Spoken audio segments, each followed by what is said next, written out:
I can do something. And there's something that one of our lecturers used to say, that there's no community that lacks resources to advance itself.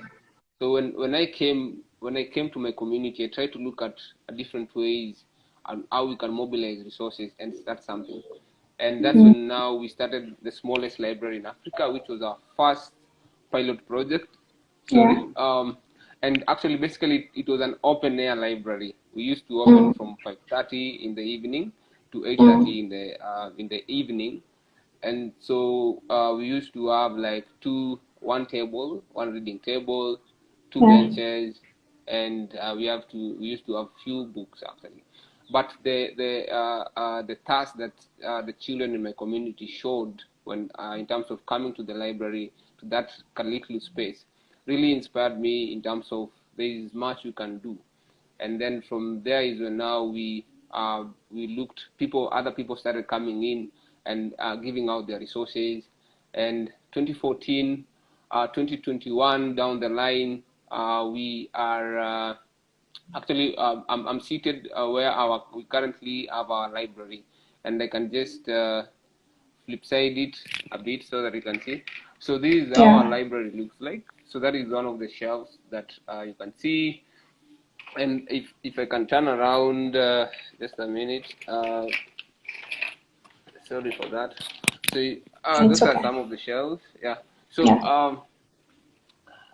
so that was our first project, and it's the impact that it had from 2014 to 2021 actually is really amazing, because one, through that library, we've been able to give children a conducive learning space, a learning space that I never had during my days.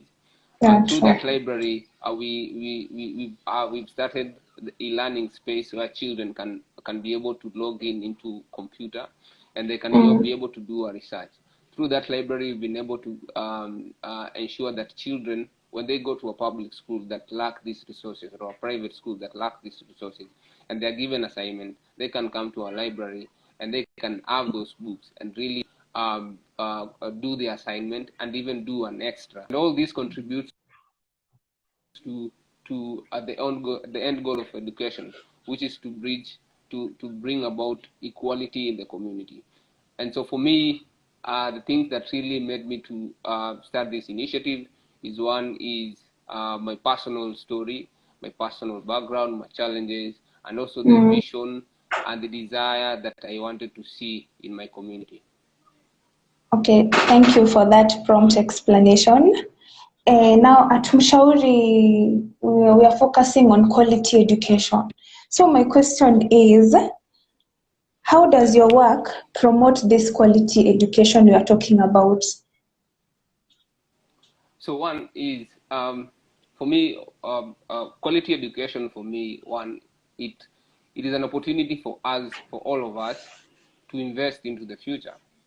And then we really have to reimagine what the future looks like and come back and invest that right now.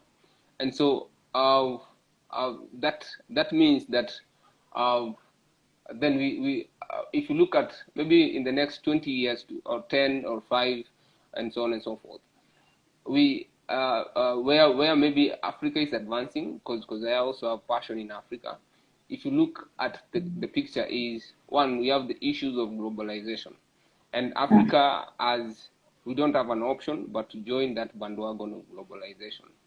And and that means that for Africa to be in that competitive field, then you really have to invest more in education. And some of the areas that we really have to do that is one, investing more in education in terms of the infrastructure. So today, if you go to a public school, and if you pay a visit to the public school and look at the resources that they are using, it's really wanting. And that means we are disenfranchising the future of Africa. But if we really care about the future of Africa, the future of our children, then we'll go an extra mile and do even more in terms of the classes, in terms of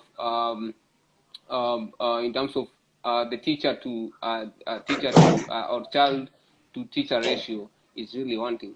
And so those are some of the things that we can prioritize at the moment. We are talking about a digital world, because that is where the world is going. And so if you look at the literacy, the digital literacy in Africa is really wanting. And another thing is the transition from the primary to secondary, the transition rate. We aren't in a position where, as much as the government is trying to tell us that they have had 100% transition, one is, yes, we are having 100% transition, but is really our school, in our school, are our children really learning? Because there's a difference in terms of us taking our children to school and actually them learning in those schools. And for us to ensure that learning continues or is